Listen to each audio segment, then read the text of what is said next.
Hi guys, glad you're back with another video. Basically, I just wanted to apologize for the terrible mic quality in my last video. The reason is because I forgot to turn down my APO and I had my mouth really close to my mic, as many people have noticed. So yeah, that won't be repeated in this video. And yeah, let's get into the actual topic of the video. The whole topic is basically who would win in a fight between Itachi and base Hokage Minato. The reason that I'm using this Itachi is because I believe the live version would just get stomped really badly and it's really overrated. I know many people would like to link some Orange Mask Obito stuff to Minato. However, I've already given my reasoning in my pain video, which you should go check out, as to why they don't scale to each other.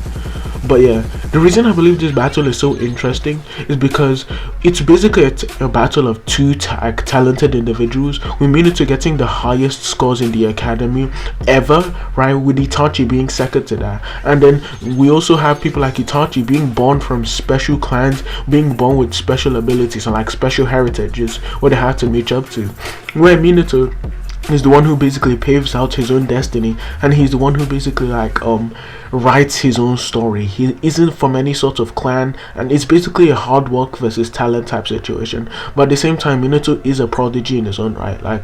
Let's not just attribute it to hard work, because that'd be overrating him, right? But yeah, if you like the video, please remember to like and subscribe. Hopefully you'll learn something new, and let's get into Minato scaling. Minato has been shown consistently to be above the likes of the Raikage. We see that the Raikage stated himself that he and Minato have clashed several times, with Minato being on the winning end of most of those. This is implied because we see the Raikage verbatim states that there's no one faster than him after Minato, right? Obviously this statement would be limited in terms of his knowledge. However, it just implied that Minato is just the superior one of the two whenever they encounter each other. We also see that he should at least scale above V2 Raikage, seeing as whenever the Raikage has V2, he still doesn't believe he can he still shows no indication of thinking he would be above Minato. For example, whenever he goes into V2, he usually performs some kind of mad speed feats, whereas against for example Naruto, right, we see he doesn't make any indications of being faster than Minato. Whether or not you want to attribute that to being a naming fallacy or an argument from silence, I should say, is up to you. But I'm just saying, right, from someone with the boastful nature such as the Raikages, it'd make no sense for him to keep quiet if he believes he's become faster than Minato, right? We see the Raikage, obviously he should be above the likes of in fact, I've already gone over the Raikage scaling in my pain video, so we can just move on to all of his other feats. In the games, he's shown to be able to beat people like Base Jiraiya, or at least be significantly above him. Because I haven't played the games, I don't really have good recollection of this, right? However, I'll put the scan up on screen here. It basically just implies that Minato is superior to Jiraiya, right? As well as the fact that we see that whenever Minato is still a Jonin, we see he's able to beat Hiruzen 10 years before he fought Orochimaru, right? Whether or not you want to say that this Hiruzen would be able to easily kill Orochimaru because he's stronger is up to you, right?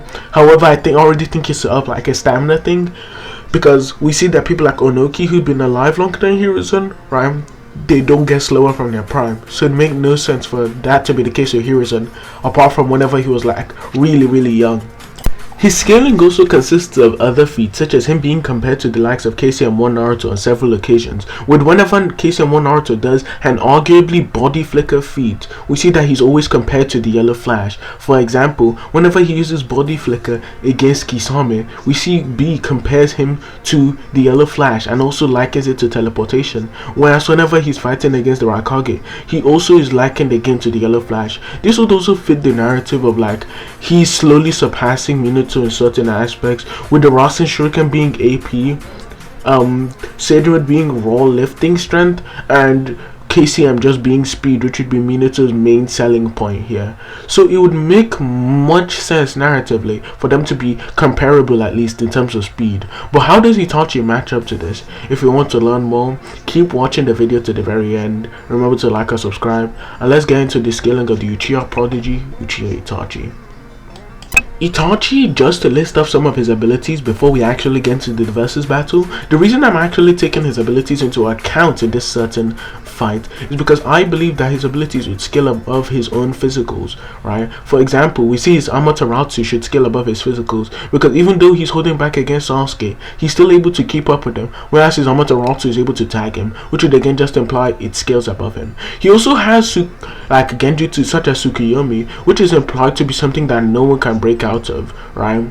And something that can even be used to control Biju, whether or not you want to take that into account or not. He's able to swap hands with Casey and one Naruto whenever he's an Edo, while he's in 3 Tomoe and holding back.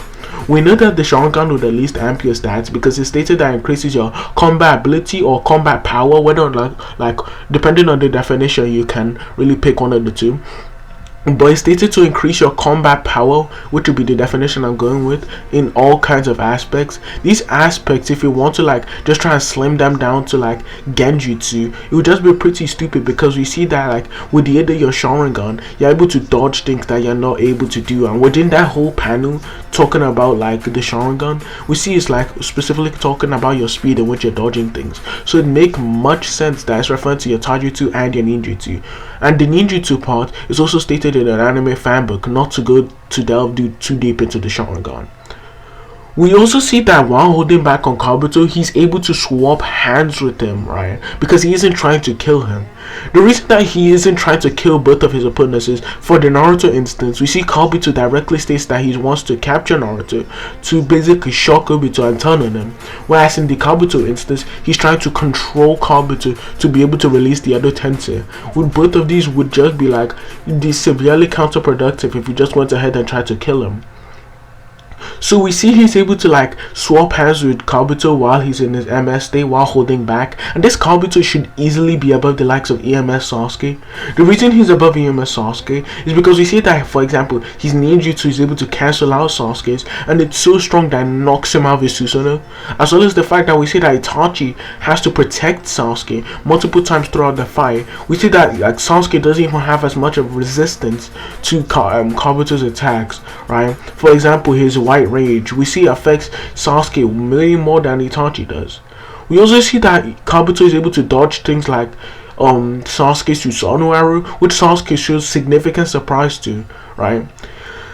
And it should just make loads of sense that like he scales above, seeing as he's able to tag Kabuto, whereas Kabuto is able to dodge things that scale above Sasuke. So it should like Itachi should be around Sasuke Susanoo in terms of stats, or maybe above that, like by an unquantifiable margin. So who would really win this fight? Well, find out at the end. To wrap up the video, I believe that Itachi would win this with very minimal difficulty. The reason being, seeing as he not only has the speed advantage, with him while holding back and in 3 Tomoe being able to swap hands with Casey and Naruto, as well as the fact that we see with his MS, which will amp his stats even more than the Sharingan does, he should be far above this level.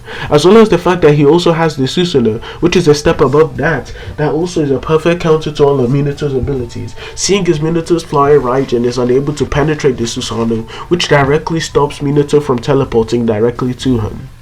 As well as that, we also know that Itachi has abilities such as Izanagi and Izanami, which he can use to take out Minato anytime he so chooses. Izanami is like debatable, because we don't know if like Minato has any internal struggles, so it shouldn't really be a win con, but Izanagi it's like a win con that is perfectly viable, seeing as Itachi does have the opportunity to off-guard him, as well as the fact that he also has Amaterasu, which would scale far above anything that Minato has in his arsenal, and should be something that he's unable to evade.